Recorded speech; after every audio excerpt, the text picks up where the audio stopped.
Welcome into the NFL on Fox podcast presented by Verizon. I'm Dave Helman, and it never fails, always in this industry. The minute you try to take a beat and catch your breath, all hell breaks loose. That is what happened since the last time we've recorded a show. Some of it expected, some of it not so much. Obviously, we've been alluding to it for weeks. The NFL trade deadline has passed. Halloween saw plenty of comings and goings. We'll get to all of that. But just in case that wasn't enough, just in case half a dozen players changing teams on Tuesday wasn't enough, we've got our first regime change in the NFL this season. One of the more shocking ones I can remember. Late on Tuesday night, even late by West Coast standards, the Las Vegas Raiders part ways with their head coach, Josh McDaniels. If that wasn't crazy enough, they throw in general manager Dave Ziegler for good measure. Like I said, a shocking turn of events considering we're just now at the turning point of the season. We just now got past Halloween, and the coach and the general manager, truly surprising stuff, even for a team that was off to as rough of a start as the Raiders. Felt weird not to catch up on it immediately. I apologize for that, but fortunately, it is good timing in the sense that we had a chance to talk to our good buddy, NFL insider Peter Schrager, about it. That is the theme of this week's cheat sheet. It is presented to you by Honda. As always, had a chance to sit down with Peter, not just talk about the firings in Las Vegas, but also a busy trade deadline. Check that out.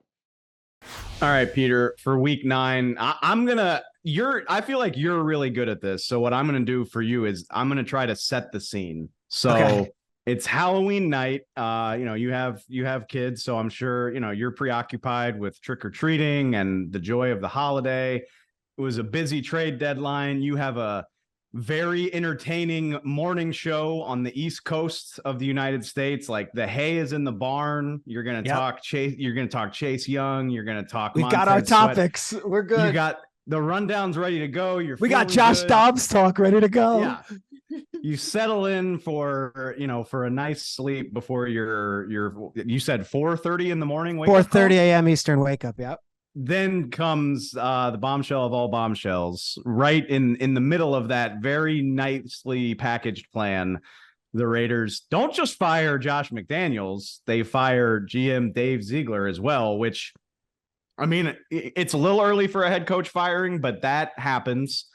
The midseason GM firing takes it to an entire other level. And if that wasn't enough, a few hours later, the Raiders confirmed they're throwing their offensive coordinator out as well. So I think I set it up pretty well for you. You left some key details out. Oh, and that's why I come to you. So please fill me in and give me the reaction as a guy living in New York, how you handle a 1 a.m. news drop like that. Dear Diary, to set the table a little bit for a personal standpoint, we dress up for Good Morning Football on Halloween, and 3 months ago, I decided I wanted to be Al Davis for Halloween. Oh, God. I have a white turtleneck. I've got pinky rings. I've got the hair department at Good Morning Football. My dear friend Ashley, she's working on this coif, but with the long slick. I hadn't cut my hair in a couple of weeks to make sure I could have it. Got the white satin, the white pants. I feel like Uncle Paulie from Sopranos, except I'm just wearing football stuff. Like I'm greased out. I feel amazing.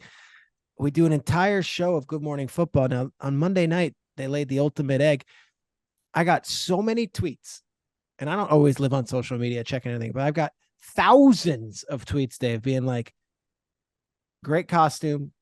Can you come back from the dead and fire Josh McDaniels? People pleading with me. Can you do a seance? You're embodying Al. Can you please knock some sense into your son and fire Josh?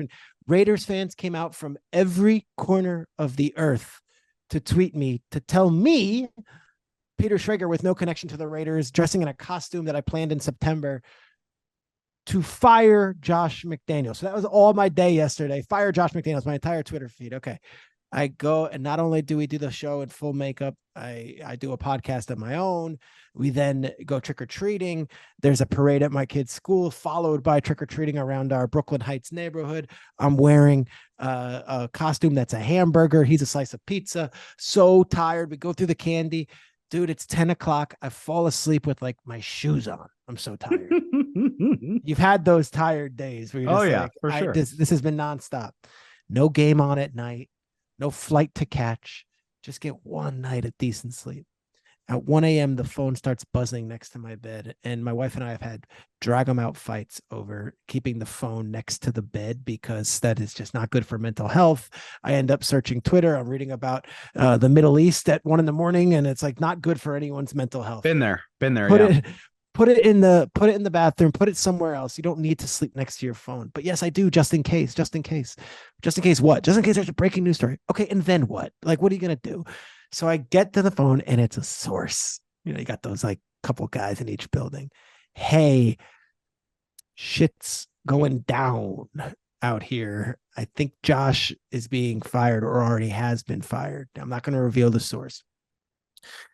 And I'm like, oh my God, what do I do with this? This is a scoop of a lifetime. It's major and in season fire. No, I didn't have Ziegler. I didn't have Mick Lombardi. I didn't have any of that. I just had that Josh, and it didn't come from Josh, obviously. So I'm like, okay, going through my reporter skills, half awake, I creep out of the bed. I go into the living room. I've got my phone. I'm like, this is a major scoop. This is like, Woj had a 1 a.m. thing about Harden being traded. Like, this is what we do. 2 nights in a row, by the way. Yeah. Yeah, like, this is what we do, bro. Like, and, yes, Schefter and Rappaport and Pelissero and Garofolo, they live that life on like an hour-to-hour basis, and they're insiders, and I'm more of a hybrid, and I get it. But, if you get one like this, it's a good one. Now, I'm like, what do I do? Okay, so I never would just go with one and just tweet it out.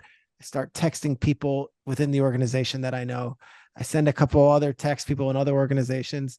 Nothing. 1 minute, 2 minutes, 3 minutes.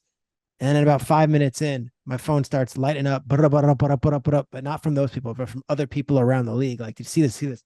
The Raiders had put out an official statement, and they announced they were letting go of Josh McDaniels. And as much as I was upset that I didn't get the scoop, and as much as I was upset that I couldn't get that second source to go with it, I was also sort of relieved, Dave, if I'm being honest. I'm like, all right, no one's contending the Raiders announcing it. Go back to bed. 3 hours later, I wake up. I start catching up on everything. I answer a bunch of texts. And by 7 a.m. Eastern, I was dialed in and had all sorts of new information to report. But I didn't get the scoop of a lifetime. And I know it's a long, drawn-out story, but a lot of people do find this stuff interesting. I was aware. I just didn't report it. Hey, like I said, look, maybe this is a flaw of mine as a reporter, but 1 o'clock in the morning, kids and wife are asleep, like in the next room. Like I'm more than happy to put the phone down and let Twitter have that. That's, I'm out here on the West Coast, and my first thought before I really got too deep into it with the Raiders was, oh, all these poor bastards out on the East Coast. There you go. Like, no, thank you. Well, I felt better. I felt better when I woke up at 4:30 a.m. and I checked, like Rappaport and Schefter's Twitter side. Maybe Schefter had it, but like I think Rappaport tweeted like overnight this happened. I'm like, all right, good. I'm not alone. All right, yeah. All right. So aside from the inside baseball aspect of this, which I deeply enjoy talking about anyway, but very real world ramifications here. Actually, one more thing I want to touch on, and I don't want to stroke your ego too much, but did you consider the possibility? I've worked in NFL buildings. I've been in many of them. Those TV shows are on all the time in NFL buildings. Is there a possibility that Mark Davis saw you dressed like his dad on Halloween and was like, you know what? Yeah. This is something that needs. I can't rule that out completely. I'm not saying no. I will also say the fact that their offense didn't score 20 points in a game this season might have played a role. I would also say the way they embarrassed themselves on Monday night played a role. I'd also say this is kind of interesting. So Mark Davis, not like every other owner in that, every team's different, every building's different, but Davis, there's not a lot of people that are like known as like Davis whispers and whatnot. I think he kind of operates to a beat of his own drum and kind of operates on his own a little bit.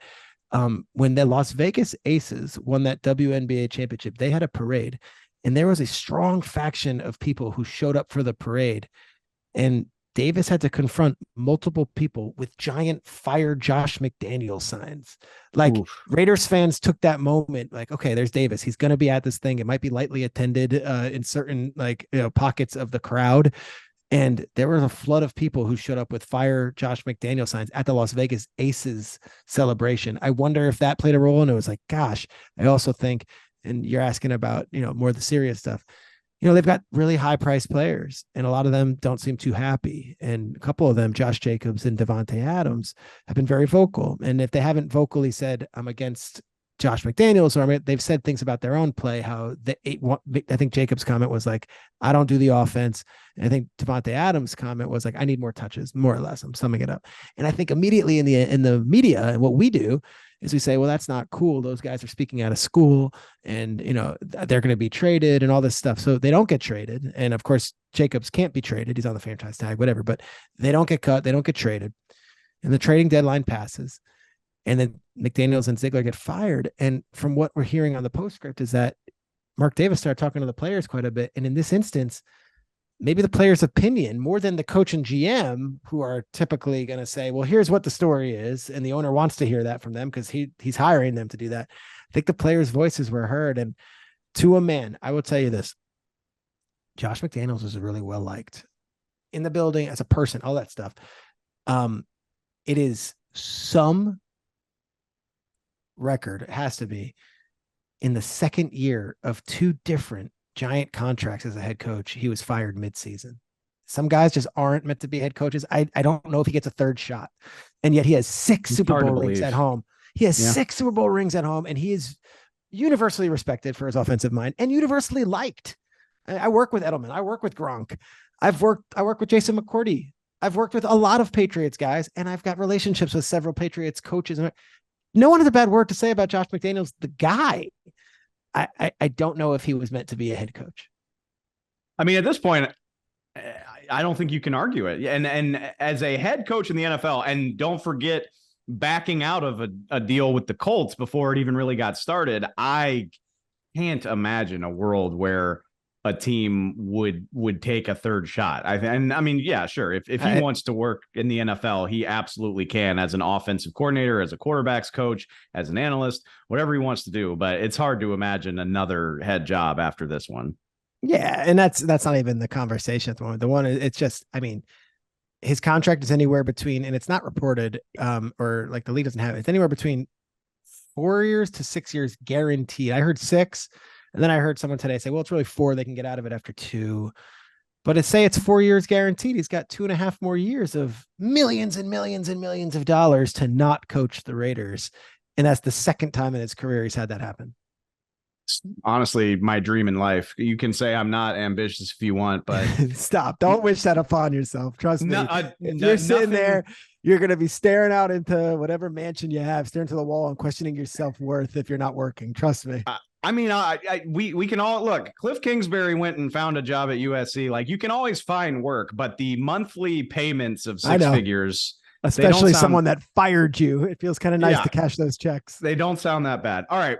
And, we'll see how, I'll bet you $50 right now Josh McDaniels is coaching in the NFL by next season. That part's easy. But the Raiders are a hard team to nail down in terms of where they go from here. Like, the talk for people were talking about McDaniels' job security as early as last year, but the pushback was kind of, well, the Raiders aren't a very liquid franchise. Like, they're not going to buy out a guy's contract that early into it. Well, lo and behold, they do it. Also, their roster is in a weird spot. Devontae Adams is a guy that wants to win now. Josh Jacobs isn't under contract. Max Crosby is in the middle of a big deal. He wants to win now. Like, a rebuild, a total rebuild seems like it would be hard to do unless you're willing to just ship everybody out of town, but they don't seem like they're close to contending. I'm curious to see where it goes from here with the Raiders. When they fired Gruden, Bisaccia took over and had this incredible run, and they go to the playoffs and they lose a game where, the call goes here or there, or Carr finishes the drive. Maybe they win the playoff game, but then they decide to blow the whole thing up after that playoff loss to Cincinnati. And I think they took 2 steps backwards. They brought in all these Patriots people thinking that they could rebuild the Patriots. And then this past offseason, go and get Garoppolo. I don't know if they're better off with Derek Carr and Rich Bisaccia and all the other guys that they had before that, but right now, you look at their roster, it's Garoppolo, it's Jacoby Myers, They just fired Mick Lombardi, who's Mike Lombardi's son, who I think has worked for Fox and several other places. He was the offensive coordinator. He was a longtime New England guy. Of course, Ziegler was a longtime New England guy. And of course, McDaniels was a longtime New England guy. So in a way, it was almost like, all right, we're not asking you to rebuild the Patriots, but if you could bring some of that winning culture here with the talent we have, it'll take us over the hump. Now they're left with what? Because Garoppolo's not a young kid, and Aiden O'Connell doesn't come across as necessarily a first overall pick, and they're just good enough where they're not going to have a top 5 pick this season, and they're just bad enough where they're not going to make the playoffs this season. And there's no worse place in football than being in purgatory. Right. So I think they're in a tough spot here. And Devontae Adams is not getting any younger and is one of the highest paid wide receivers. And clearly when you get 7 targets, 1 catch and 11 yards in a game where, 1 or 2 plays would have won the thing in Detroit, you're wondering what's his future. So it is a challenge. And now you have Antonio Pierce, who has been coaching. It's not like Saturday, who came from the broadcast booth. He's a former player, but he has been coaching with them. And he was coaching in high school and he coached at ASU before that. And Champ Kelly, who's been in there as like an interim GM, but this is going to be a really interesting offseason for them, because do you tear it all down again? Do you just cut bait with Jimmy G? Do you cut bait with all those other Patriots guys? Or do you say, all right, let's try it again. Let's figure it out. Let's see what we can do. And here's our new identity for the 3rd time in 3 years, This is easy for me to say as somebody that doesn't have to sell tickets or pay the bill for that very nice stadium, but I don't know how you sell people on anything other than like a fresh start. I mean, easier said than done to go after one of these top quarterbacks or whatever, but you need like a new face on this thing, whether that's trading for an established quarterback, drafting a young one. I don't know what they do. What's interesting to me, and it's water under the bridge now, but like if this was going to happen, Mark Davis, if you're not going to let Dave Ziegler answer the phone on trade deadline day and get something for Devontae while you can. I mean, I guess they can turn around and do it in the offseason as well, but maybe you get a little bit better price from a team that's trying to win 9 more games. I don't know. You know who's an interesting factor in this? And I know he's a future Fox colleague, so I'm not sure if I'm dancing in dangerous waters on a Fox podcast. Brady owns that WNBA team with Mark Davis. They were almost owners of this Raiders thing. I don't know where that is. Like, all these guys are Patriots. Did Davis run this by Brady? Did Brady have any influence in it? Was Brady not consulted because of his relationships with those guys? I don't have the answers to that. It's still too fresh. And, and also on the other side, Tom Brady's going to be in the media and he's going to be doing this for Fox. Like, will he feel comfortable talking about that stuff? It's a good test and a good litmus test on where he's at. He's got a weekly podcast with Jim Gray and Larry Fitzgerald. I don't think they addressed it. Obviously it was dated before the game on Monday night, I think. So curious to see if he speaks in the next 72 hours on it. And he'll probably say, I have nothing to do with it. Why would I talk on it? I don't know. I'm curious. You kind of do, Tom. You kind of do. Yeah. I mean, I don't know. Like I said, it's interesting because like it doesn't behoove him at all to talk about it. No, and for no sure. no one's pressing him to talk about it. But I'd be curious to hear his thoughts. You can look at the teams that are talking about firing their coach and figure out where they go next. Like even, not writing off Justin Fields' future, but it gets easier and easier with each passing week to think a team with 2 top 5 picks is gonna draft a quarterback. Whereas with like you said, with the Raiders, I mean, you could be sitting somewhere between 7 and 12, not knowing what the hell to do, and not really, the guys that you have to build on are aging players that want to win now and don't necessarily want to wait 3 years. Totally. And if they knew they were firing him and this passed off his draft, they had the 7th overall pick. Do you not package a bunch of stuff, move up, get Bryce Young or CJ Stroud? Again, they went with Garoppolo, and it was like, is any other coach other than Josh McDaniels spending money on Garoppolo? I don't know. I think and look, I mean, it's not guaranteed to work the other way, because the Cleveland Browns tried the tear it all down, and it didn't work remotely as well as they wanted it to. But I think sometimes you just got to be brave enough to say, this is really going to suck, but if we do our jobs right, in 2 years, we'll be better, as opposed to like, well, we can sell people on Jimmy and Devontae, and then 6 months later, here you are. I'm curious what they do, not only head coach, but GM wise. Do they hire just another up and coming guy. And Ziegler was that guy, and Dave is really well respected in the league. And McDaniel, or are they gonna do one of these outside the box hires where it's like, here's Charles Woodson or Tim Brown and ex-Raider, and let's lean into the silver and black and one of those type deals, because they do that in the NBA, they do that in the NHL, where it's like, here's the ex-player who's going to get involved, right, or here's the legend from the team to kind of get the goodwill of the squad back. Even the Colts, hiring Saturday last year as the coach, that was really cool for Colts fans. I wonder what the next move is for the Raiders. I don't know if he's the coach. I did appreciate Tim Brown on Twitter on What'd he Tuesday. say? He basically was like, look, I try not to talk about this stuff because I know that my words carry weight, but this needed to happen in so many words. And I was like, all right, well, that's how. And the comments were all people like, you saying this makes me more confident than ever that this was the right call. It's going to happen. Yeah. All right, real quick before I get you out of here. It was a busy deadline day. We don't have to go through everything that happened, but I am curious. Is there a team in the NFL right now that you feel drastically better about? I thought by the standards we hyped the deadline up by, I thought it was kind of quiet. I'm not sure if any of these moves changed the math, but I'd be curious for your thoughts. Yeah, just the Niners thing is really interesting, that they would be the team that gets Chase Young. I've heard a lot of negative, and I'm sure you have too, about Young and some of the stuff in Washington, that he wasn't fully engaged. I've also heard that the dude is an absolute beast and a good guy, and maybe just needs the right environment to get the most out of him. He's battling injury stuff. You put him with that defensive line where he's not being asked to be a second overall pick. He just asked to do his job. I think that he might be a wrecking shop, and they might really, really have taken their defensive line to another level. So I think the Chase Young to the 49ers is the most eye-popping move, and it was a surprise. I know, people have varying opinions about PFF, but PFF has him charted in the top 10 in pressures this year. He's been good this year. And he's been who they thought he would be this year. He was a defensive rookie of the year a couple of years ago, and a second overall pick. The talent is no question, and you put him there. He doesn't have to do it all.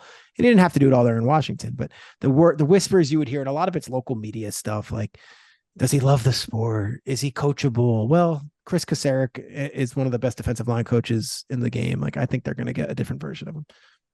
I do love the timing of Kyle Shanahan saying, we have what we need in the building. And then then he met with John Lynch, and he was like, well, if our quarterback's cap hit is 800,000, then why should we have to? Yeah. Why the hell not? Was there anybody, I hate to say winners and losers because that stuff ages so poorly.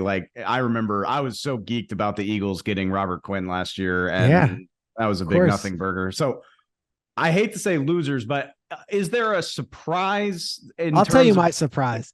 Yeah. And I haven't seen it anywhere. The Broncos not trading any of those guys was a surprise to me. And I know Sean real well, and he's been super high energy positive all season when everyone else is tearing them down and writing them off. And they were the joke of the league after 70-20. I think he likes the guys in the building, but I even thought all right, they'll trade Jerry Jeudy for a second, or they'll trade Cortland Sutton. They're 3-5. They think they're alive, and they didn't get the value that they were thinking they would get for those guys. So they remain on the team, and who knows, maybe there's a second half of the season that's better than the first. And the fact they didn't trade off all those guys in some sort of fire sale, leads to some good net returns. The uninteresting, boring truth is that I think both of those things are true. I think the Broncos are mathematically alive. They played way better football the last 3 weeks than they did the first month.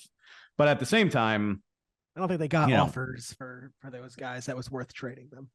Well, I guess you can only do, if you feel like you are mathematically relevant, then, I see the logic in not just trading guys off to get rid of them. If people are offering you BS prices, but it is with the number of guys that were linked to a trade, whether it was Jeudy, whether it was Sutton, selfishly from my Cowboys perspective, I was like 7th round pick for Josie Jewell. Yeah. Right. We'll take a linebacker. What are we doing here? But yeah, if nobody's offering you anything to get excited about, I can see the logic and maybe waiting to try to get comp picks.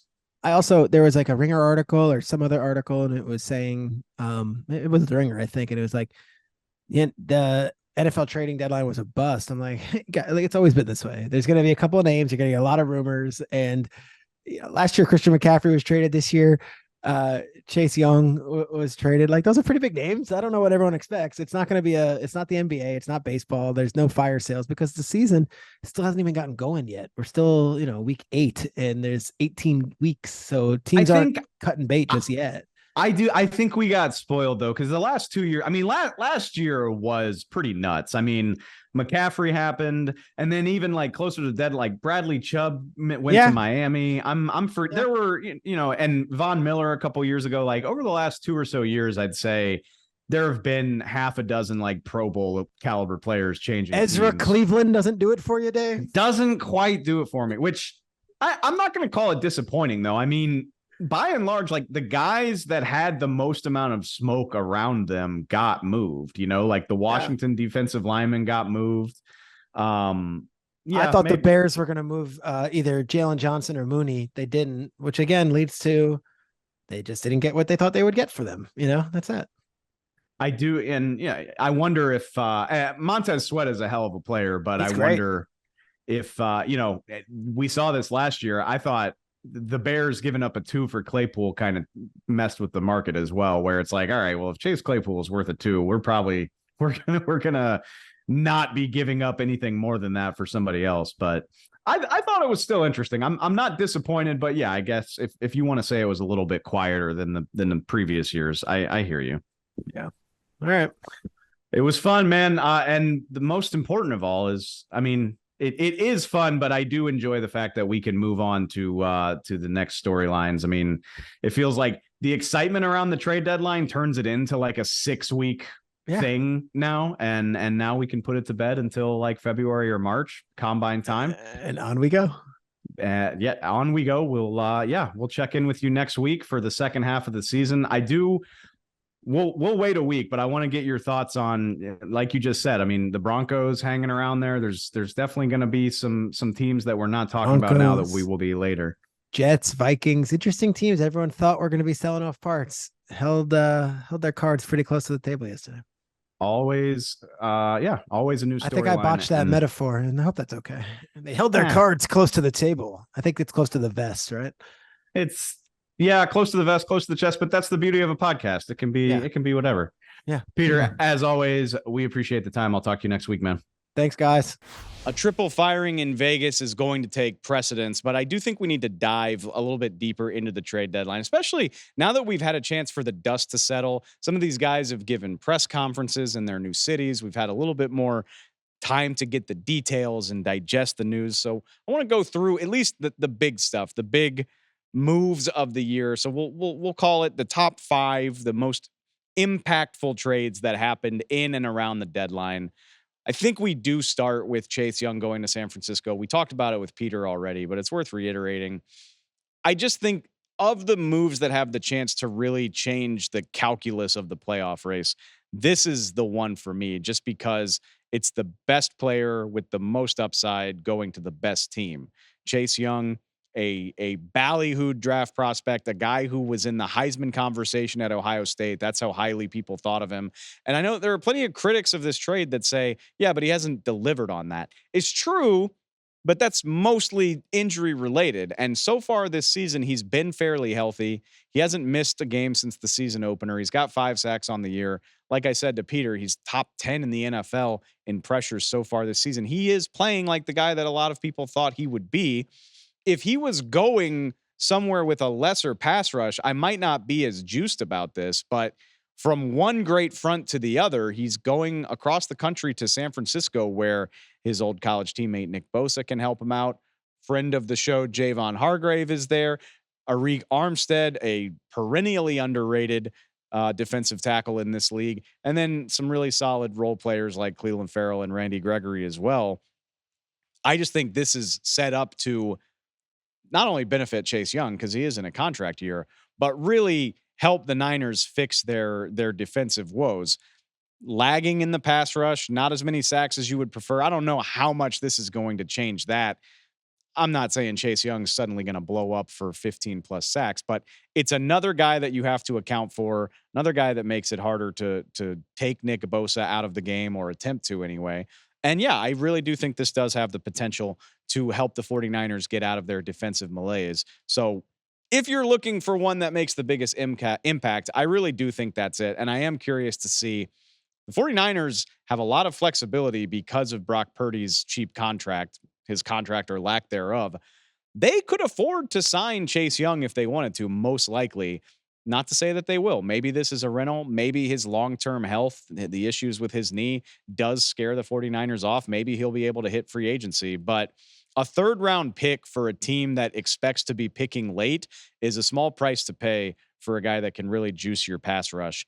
Not that they really needed the juice. Like, I trust the guys that were already there to pick up their game as the season goes, but it gets a little bit easier with the guy of that caliber. I really like that deal. The other ones I think are worth mentioning didn't actually happen on deadline day. We've talked plenty about Kevin Byard going to the Eagles, the Titans, all pro, the veteran who's actually from the Philadelphia area. He's actually already played a game for the Eagles. He suited up against the Commanders. Ironically, not Kevin Byard's fault. He just got there. I don't even know how many of the plays, how much of the scheme he knows. Eagles defense did look a little bit leaky against that Washington passing attack, but I still think this is a guy that has the potential to really limit the explosive plays that have been happening in the Philly secondary. Reed Blankenship, a guy showing a lot of promise. You pair those guys together. I feel good about that. I don't know if it changes exactly how good the Eagles defense is. I don't know if one player is going to fix that, especially if you're not generating pass rush. But yeah, I do feel good about Kevin Byard shoring up some of the problems there. One more that I wanted to talk to before we bring on a very special guest. Day before the Chase Young trade, the Seahawks do acquire Leonard Williams. Spent a 2 and a 5 to get him out to Seattle from the New York Giants. Not saying he's not worth it in the sense that, I mean, he is a very good player, even though he's not the type of player whose stats show up in box scores. Like, you actually have to watch the games to truly appreciate a guy like Leonard Williams. He's not going to have multi-sack games on a regular basis. He's not going to blow up quarterbacks, but the dirty stuff that he does is incredibly valuable in addition to generating pass rush. I just wonder, did the Seahawks know that they could have gotten Montez Sweat or Chase Young for a similar price? Edge rush has been a problem for them, especially with Uchenna Nwosu going on injured reserve this year. I wonder if they inquired into those. Did they decide Leonard Williams did more for them? Maybe his impact on the inside makes life easier on their edge rushers. I don't know, but it is a steep price to pay and more money to pay. Leonard Williams is a more veteran player than the other two. I wonder who's going to come out of that looking better. Right now, I feel like, considering the cost and the ability to disrupt of Chase Young, I feel like I would have rather have done that deal if I were the Seattle Seahawks. But the beauty of this is we won't know until the end of the season, or maybe even further than that, depending on how long these guys stay with their new teams. But I'm watching the Leonard Williams situation. Obviously, I'm watching this Seattle 49ers rivalry. They haven't had a chance to play either of their games yet. It's going to be fun to see those two defensive fronts try to get after their respective offenses. Seattle technically on top of the division right now. Which trade helps those two teams the most as we move forward? It'll be fun to see. That wraps it up for the trades I want to get to everywhere else. But funnily enough, most of the action on trade deadline day happened in one division, and that was the NFC North. So with that in mind, why not talk to an expert? Our own Fox Sports NFC North writer, Carmen Vitali. She covers these teams. She knows them better than anybody. It was a busy day for her. Clearly, all four teams in the division getting involved in the trade deadline action. I caught up with Carmen to see what the heck's going on up there. Check it out. All right, Carmen, plenty of trade madness in your wacky division this week, and I don't think is it always my division? I think it's always your division because there's three pretty mediocre teams and one good team that's not used to being good, maybe. And maybe that's why they did what they did. We'll get to the Lions. I'm not just saying this because I'm wearing purple today. I want to start with the Minnesota Vikings, mainly because, unfortunately, of the terrible break that they've suffered, losing Kirk Cousins for the season. should have seen this coming, but I'll readily admit I didn't. They trade for Josh Dobbs. So, okay, I mean, Josh Dobbs has been playing well in Arizona, but the Cardinals are still 1-7. Is this an attempt to keep the season afloat, or are they just looking for passable quarterback play for the time being? I have to think the Minnesota Vikings are just trying to get through this season now. Kirk Cousins had the second most passing yards of any quarterback before he went down on Sunday. And that is important to having good quarterback play is, wouldn't you know it, important to winning games. It sucks because the Minnesota Vikings seem to be trending upward. The defense is finally getting a hold of Brian Flores' system, and they are creating extra opportunities for the offense, which has in turn led to Kirk's insane stats, even without Justin Jefferson, which has been extremely impressive. But now you are bringing in a brand new quarterback halfway through the season and trying to let him get up to speed and get chemistry with guys that he has not thrown to before. But Josh Dobbs did it for a half a season in Arizona. Maybe he can make some magic happen in Minnesota too. You know, I don't think we can completely rule it out. And obviously, I'm not buying the Vikings as division winners, but if Josh Dobbs plays as well or better than he did in Arizona, Justin Jefferson's on his way back from injured reserve, I at least think this team can be feisty. But what I want to talk about really more than what they do over the next 9 games is what happens now. Kirk Cousins underwent surgery. I saw the viral photo from the hospital. Josh Dobbs, they trade for him, but he's only under contract for this year. And I don't, no offense to Jaron Hall, the rookie from BYU, but I don't think anybody views him as some sort of long-term answer at quarterback, at least not right now. So what do you think happens with the Vikings at quarterback? I mean, it's hard to believe, but Kirk has already been there for a long time. What does the future look like at that position in Minnesota? Well, getting Josh Dobbs was absolutely for peanuts, mind you. I mean, it was a pick swap of a conditional pick that could actually end up being in the same round as the pick they gave up, the 6 for 7. I think this allows you to kind of still explore your options and still kind of figure it out the rest of the season to see what you do want to do come 2024. I think you can still see what you have in Jaron Hall if you have anything at all in the 5th round rookie. He didn't look so good coming in relief of Kirk Cousins when Kirk Cousins tore his ACL or his Achilles. But that was obviously thrown into a crazy situation that he wasn't expecting to be. He wasn't even supposed to be the backup quarterback. Nick Mullins is on IR and will be on IR for one more game. He's on the same timetable as Justin Jefferson. So that's why they had to make a decision right now. But I think Josh Dobbs, you didn't give up a whole lot to get him. He can get you through the season while you still kind of keep your options open. But I'm also not ruling out them taking Kirk Cousins back. Kevin O'Connell loves Kirk Cousins, and Kirk Cousins loves Kevin O'Connell. Kevin O'Connell has equipped Kirk Cousins and empowered Kirk Cousins in a way that we haven't seen. And it's evident over these last 2 years. You just got to go look at Kirk Cousins' stats. So I don't think that this is necessarily the end between Minnesota and Kirk Cousins, especially because he's going to be on the wrong side of 35, coming off one of the worst injuries you can possibly have in an Achilles tear. And maybe you can get him for a discount. If he can rehab and if he can come back to being the guy that they saw out of him these last couple of seasons, I think that they would do it. And I think that maybe the Minnesota Vikings still have Kirk Cousins, because where are they going to end up at the end of this year that's going to get them a high enough draft spot to actually go out and get another quarterback? Yeah, that's the big thing for me. Is we were joking about this before we hopped on the air.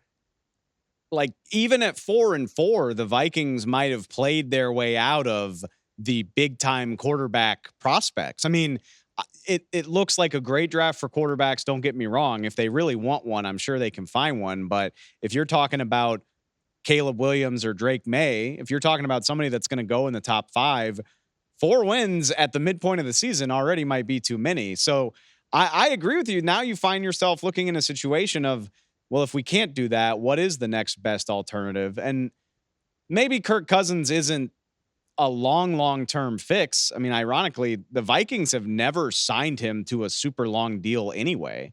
And I wonder, between his age and the status with his injury, maybe this could be a situation where both sides agree on not a market setting deal, not like a 5-year deal, but something that allows him to keep playing there. Cause I'm with you.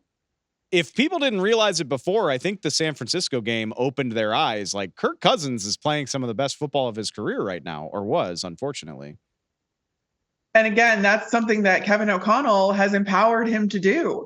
What was really impressive to me about Kirk Cousins over the last few games in particular was the trust that he ended up placing in Jordan Addison after Justin Jefferson went down. Justin Jefferson is the reigning offensive player of the year, and it took Kirk Cousins a little while to trust him. And Kevin O'Connell was the one that kind of pushed that relationship forward and said, hey, listen, I don't care if Justin's open. I don't care if he's got 2 guys on him. Throw it to him. He's that good of a player that he can make those plays. And as soon as Kirk started to do that, you saw this offense really take off. And it's something that you apparently can teach old dogs new tricks, although I hate calling Kirk Cousins old because he's my age. But the fact that he learned from that experience and now was immediately trusting Jordan Addison, a rookie, to take on that expanded role in this offense was so encouraging, to the point where I was like, oh gosh, like when Justin Jefferson comes back, Kirk now has 2 really good weapons that he is on the same page with, that he trusts implicitly. And then, oh yeah, he's got TJ Hawkinson in there too. So it was really unfortunate timing, but Kirk was still learning and still getting better, which is, you have to think, is encouraging for the Minnesota Vikings, especially if you can get him at a discount after this season and he comes back. Yeah, I think I would just like to see, I never thought I'd hear myself say this. I think I'd like to see Kirk back in Minnesota, preferably on I'm not trying to like take money out of his pockets, but like I said, maybe not a deal that like sets the market.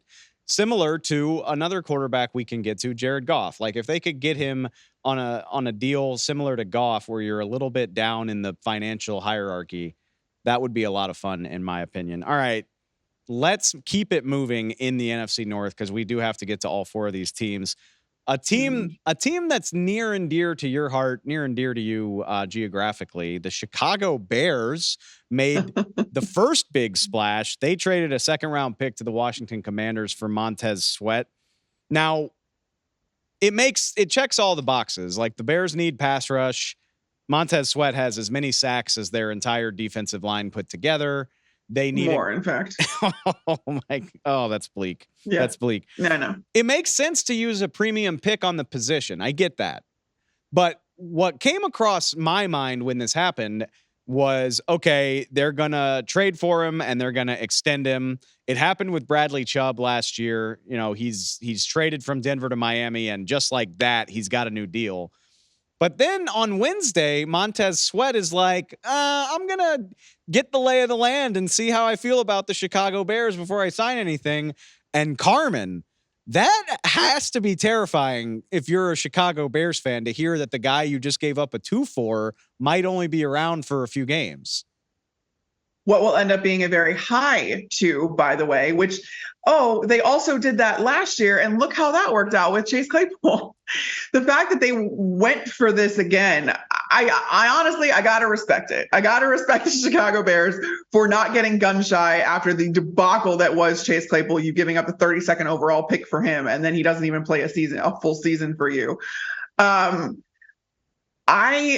This is terrifying, because Montez Sweat, the reason you gave up that 2nd-round pick for Montez Sweat to trade for him at this point is the exclusivity to then negotiate with him to get him signed to a long-term deal at market value, rather than waiting for free agency and then having to outbid every other team for these elite pass rushers. Chicago knows, it's very self-aware of them. Chicago knows that they're not going to easily woo free agents. Chicago is not a warm and sunny climate. Chicago has a state income tax. There's not generational talent on the Chicago Bears that can woo other free agents to come and play there. They knew that they needed to make a move in order to have a shot at one of these elite pass rushers at market value and not have to overpay for them. But to hear Montez Sweat say, yeah, I'm not totally sold about staying here, that's terrifying. they can use the franchise tag on him, but at the same time, Jalen Johnson didn't get moved either. Their star cornerback who requested a trade a couple days ago and was granted permission to seek one.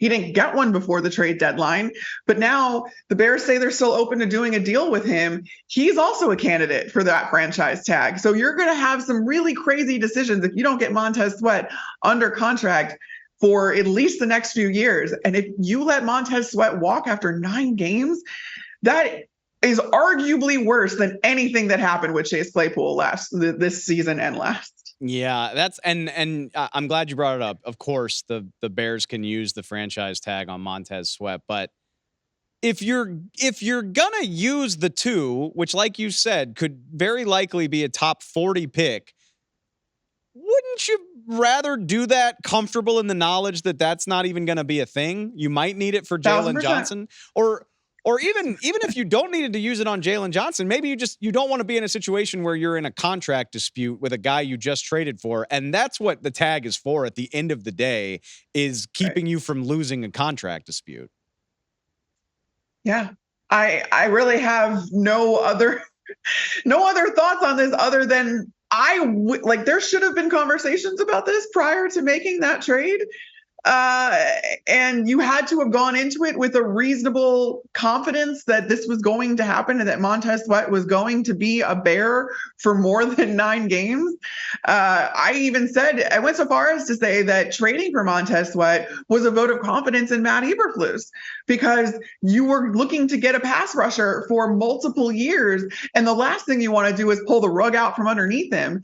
And now, if Montez Sweat is taking stock and he's sitting back and he's evaluating exactly if he wants to be in Chicago and a part of this organization, now you really don't want to pull the rug out from underneath him and make him deal with all this turmoil and another rebuild. He's been part of enough rebuilding in Washington. This guy wants to be somewhere stable. So now it's an incredibly precarious situation is the best that I can describe it, because it has the opportunity again to go horribly wrong for the Chicago Bears. Hopefully that's not the case, because I don't know if Bears fans can take I don't think so. Kissing a second round pick goodbye for the 2 years in a row. Again. Bye. So, I mean, look, if you're looking for optimism, none of this is decided. There's 9 games to play. Maybe Montez Sweat will love it in Chicago, but maybe he'll make a huge difference too. Maybe he will. Him and Yannick Ngakoue will tear up the NFC North and play really well together and force some opposing offensive lines to make some crazy decisions, but we'll see. We will see. And until then, I will have a little bit of anxiety about how well that's all going to work. All right. The other moves that happened in the division, in my mind, aren't as big, but it raised an eyebrow for me to see the Green Bay Packers ship off Rasul Douglas.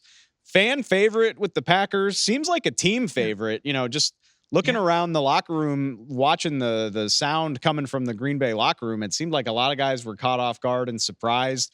Were you? And what do you think the overall rationale was here? I was absolutely surprised that the Green Bay Packers shipped off Rasul Douglas, because he was not only one of your best corners, he was a leader in the locker room. I mean, this was a guy that the players went to for advice, and he quickly climbed up the ranks on that defensive side of the ball in just a couple of seasons, becoming a go-to guy. And listen, he split a lot of reps on top receivers with Jair Alexander, especially because Jair had some injury issues already this season. Rasul Douglas has carried them through, and this isn't a very good defense right now. I would have thought they needed everybody that they had and all the help that they could get, because they're still underperforming for all the talent that the Green Bay Packers have on that side of the ball. So to ship off one of your best assets, granted they got a 3rd round pick, but it was a pick swap. So you just moved up, 50 to 60 spots maybe in the draft. But listen, I don't really have a rationale for that, because I just think that Rasul Douglas is better than whatever you're going to get, even in the 3rd round of the NFL draft. So it was surprising. That's where I disagree. And I mean, full disclosure, I'm a massive draft nerd, and I can't help but notice now the Green Bay Packers have 5 picks in the top 100. And ironically, I didn't know this before the deal, but I've educated myself. The Packers have not been great with their third round picks in recent memory. I was just going to bring that up. Okay. But even, you can't win if you don't play the game. If you roll the dice enough times, you're going to find somebody good. And if you tell me, if I'm Brian Gutekunst and we're 3 games below 500 and the Lions already beat the crap out of us once, and the Buffalo Bills are desperate enough to offer me a 3 for Rasul Douglas, I say, all right, I can make some hay with 5 top 100 picks. I feel A-okay about it. And honestly, I appreciate the Packers' self-awareness that they're in a position where this makes sense for them. I do appreciate that aspect of it, because I think that they always went into this year thinking it was going to be a rebuilding year, an up and down year. You were obviously having to get an evaluation on Jordan Love to see if he's your dude, and you did in fact do it again. And as far as your quarterback development system goes, but I think that we're undervaluing what Rasul Douglas, how good he is on the field. He's a great corner. I think he gets overshadowed a lot on the national scale because he is paired with Jair Alexander, who is attention grabbing and headline grabbing in more ways than one.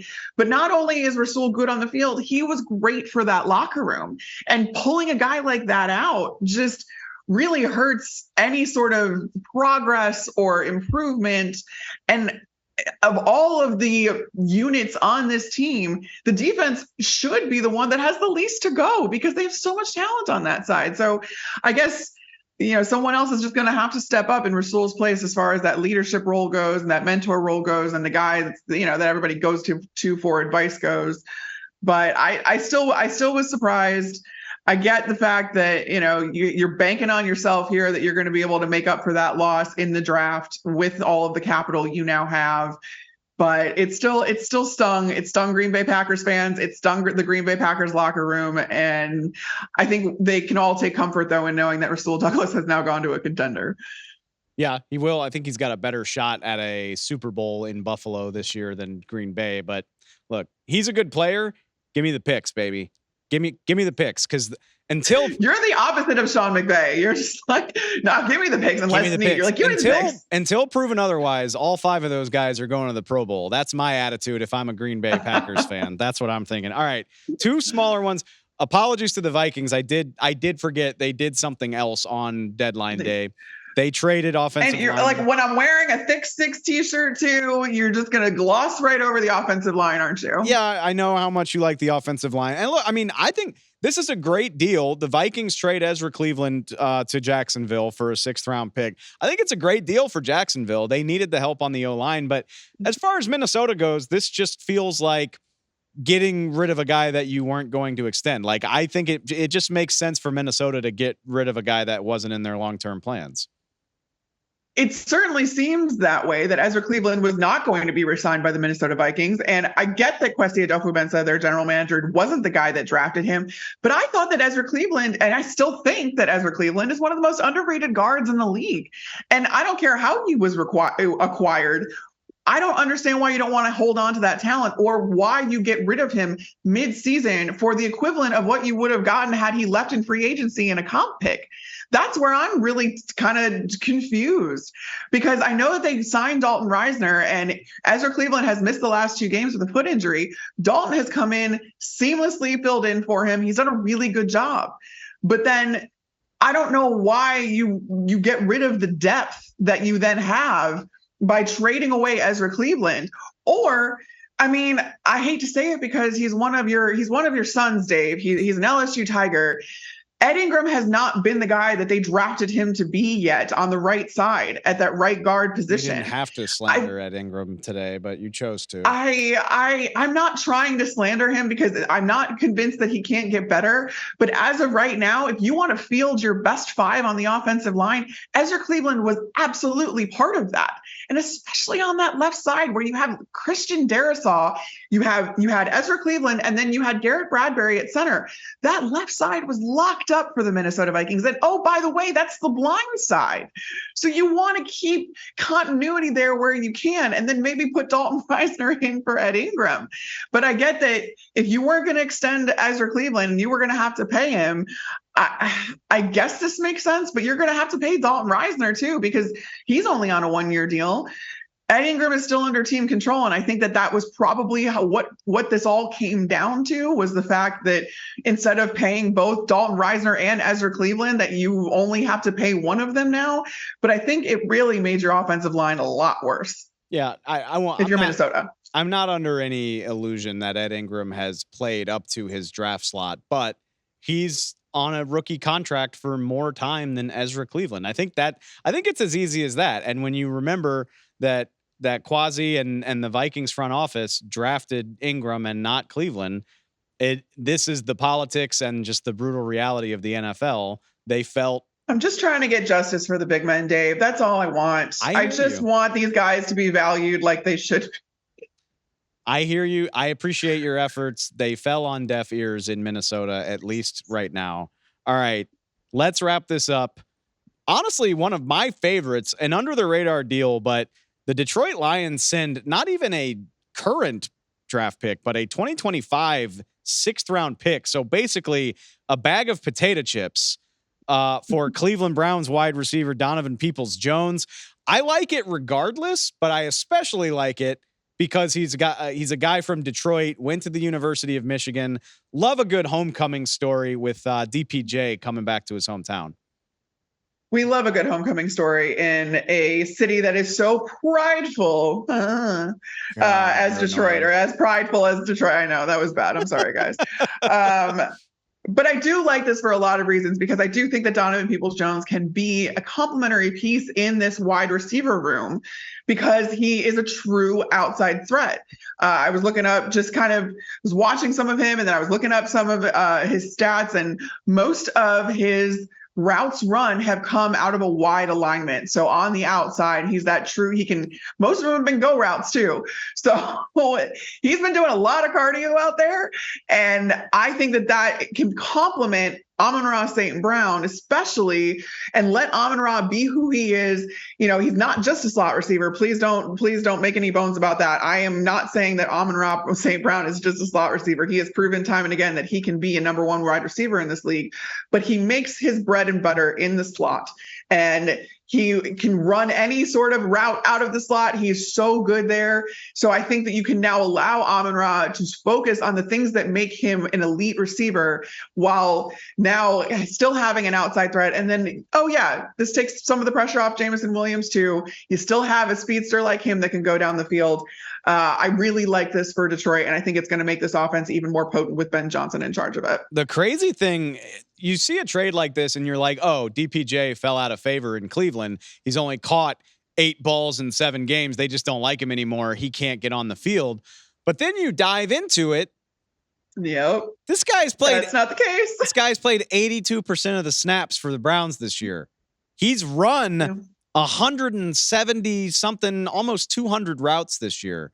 He's been targeted 17 times. He's been targeted like less than 10% of the time he's been on the field. So clearly the Browns thought enough of him to have him on the field a lot, but whether it's because of the Deshaun Watson injury or whatever, just nobody getting him the ball for the Browns. I have a feeling that won't be the case in Detroit. I don't want to say he's just going to blow up, but I think that could be a really nice complementary piece for that receiver core. I'm excited to see what it looks like. Whew. Okay, Carmen. You deserve a break, my dude. That was a full couple days work. Get some rest. There's still the whole second half of the season to go, but we really appreciate the time. We'll talk to you soon. Thanks so much for having me. Anytime. All right. I think that takes care of all of the transactions. If not, I apologize. There were a lot of them, but it is actually week 9. There is actually football being played starting tonight. The Tennessee Titans heading up to Pittsburgh to take on the Steelers on Thursday Night Football. I feel like this is probably a game that elicits like a, or maybe this is a game that people don't want to watch. And to that, I say, are you crazy? After what we just saw Will Levis do, you don't want to watch what he does for an encore. That's the big headline heading into this game. Will Levis getting start number 2. Ryan Tannehill still out with an ankle injury. If you don't remember, if you need a reminder, Will Levis 4 touchdowns Sunday in the win against Atlanta. Just the 3rd quarterback ever to do that in his first NFL game as a rookie. Hey, what do you do for an encore? Beating the Falcons is one thing. Going up to Pittsburgh and beating a much better defense would be a whole nother story, especially on a short week. Like I said, on the road. It's worth watching for that alone, just to see, hey, can this kid do it again? What's more fun than that? We've been doing the same thing with CJ Stroud all season long. Same thing with Will Levis. It's just a little bit delayed. But what I want to see here, with all due respect to the Falcons, I think this is a much steeper challenge. And no, this isn't the Pittsburgh defenses of yore, the ones that competed for Super Bowls year after year. James Harrison, all those guys. This is still a much better defense, in my opinion, than what Levis saw the other day. 9th in overall defensive DVOA. They generate pass rush much more effectively with the Falcons. Remember, Atlanta was trying to pry Montez Sweat out of Washington. They know they need pass rush. Pittsburgh, not such an issue there. You know, they got a little guy by the name of TJ Watt. We'll get to him. They also have a game of tape on Will Levis. I don't know exactly how much that helps, but actually being able to watch the guy will probably help, given that he barely played in the preseason. Titans offensive line, 26th overall in pass block win rate. That's been the storyline with them all season. Problem protecting the quarterback. Peter Skoronski is back, and to his credit, he looked like a badass against Atlanta. He looked like the number 11 overall pick in the draft, but this is still not a good offensive line. This is a matchup that favors the Pittsburgh Steelers. Right tackle Chris Hubbard is out for Tennessee with a concussion. Now, Nicholas Petit-Frere was supposed to be the starter at right tackle before he was suspended for gambling. So they do have bodies to fill that void, but I still think Tennessee's offensive line going against a much better Pittsburgh front than what they saw in Atlanta is a story to watch. How well the Titans can keep Will Levis clean is the story of the game for me, or how much time Will Levis can buy is the story for me. The Steelers do have a penchant for giving up chunk plays 21% of the time, talking passing gains of 10, 15 yards or more, 21% of the time. So if Will Levis has time to throw, there are plays to be made against the Steelers secondary, especially given the injury news. Who's in, who's out. Big one for Pittsburgh. Minkah Fitzpatrick not going to play in this game. Injured his hamstring last week against Jacksonville. So already a leaky Pittsburgh secondary. Definitely a bigger problem with Minkah Fitzpatrick not playing. Having said that, Kenny Pickett is back. There was some concern about his ribs, but he comes right out and he says, I'm playing for sure. And then the big news, going back to what I said about the Titans offensive line, Cameron Hayward is back. Injured his groin all the way back in the season opener. It always feels like it's going to be an eternity when guys like that are out for multiple months. Here we are, just now Halloween. We're just now into November, and he's back at practice. It looks like he's going to play in this game.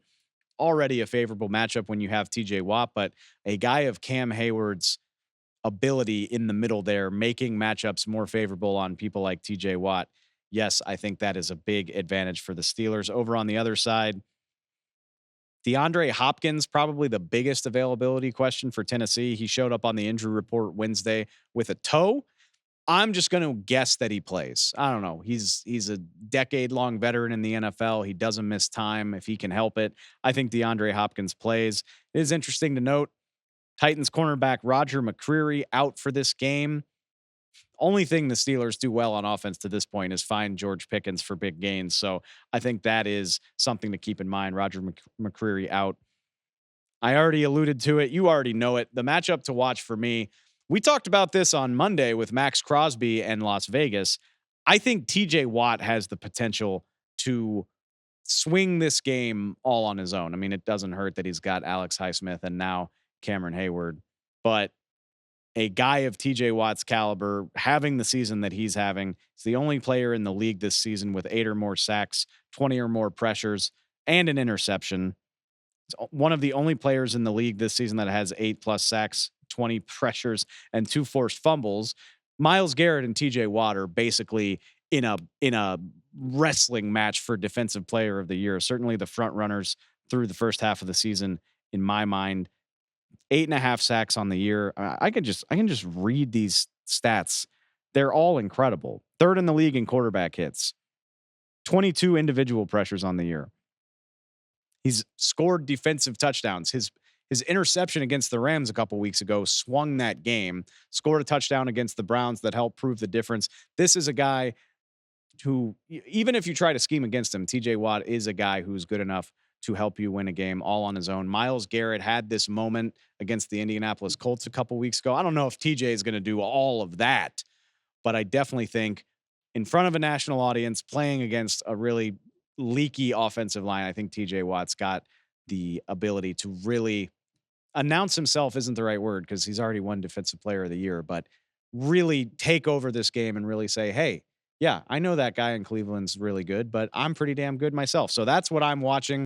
TJ Watt is definitely that gravitational type of player that can help you win this game on his own. But Cam Hayward there next to him. Oh, by the way, Alex Highsmith. Yeah, even without Minkah Fitzpatrick, I like this Pittsburgh defense against Tennessee's offensive line enough to make that pick regardless. Then you remember night game at home in Pittsburgh. The towels are going to be waving. Yeah, I'm going to roll with Pittsburgh. I'm not saying it's going to be pretty. I bet both of these teams will struggle to score 20 points. Remember, Mike Vrabel loves to be the underdog in these types of situations, but give me Pittsburgh to win a smash mouth football game. I love what Will Levis did against the Falcons, but this is the NFL. It's not always going to look that gorgeous. I'll ride with Pittsburgh on Thursday night. That does it for the show, but don't you worry. We've got plenty of coverage coming up on Friday. Do you even realize how big Week 9 is in the NFL? We got Dolphins Chiefs in Germany. We got a Bills Bengals Sunday night game. We got Ravens Seahawks. Oh, yeah, we've also got Cowboys at Eagles. We're going to have so much coverage of that one, of all the games. We're going to talk to Greg Olson. We've got Moose Johnston on the show. It's going to be phenomenal. I feel like I say this every week, but I think this is going to be the best weekend of the NFL season. We will be here to help you through the whole thing. We'll see y'all Friday. Please go find us on Spotify. Go find us on Apple Podcasts. Subscribe to the YouTube channel. All of the fun ways that you get your podcasts, you get your NFL content. We would appreciate it. I'm Dave, and I can't wait to talk Week 9 with y'all.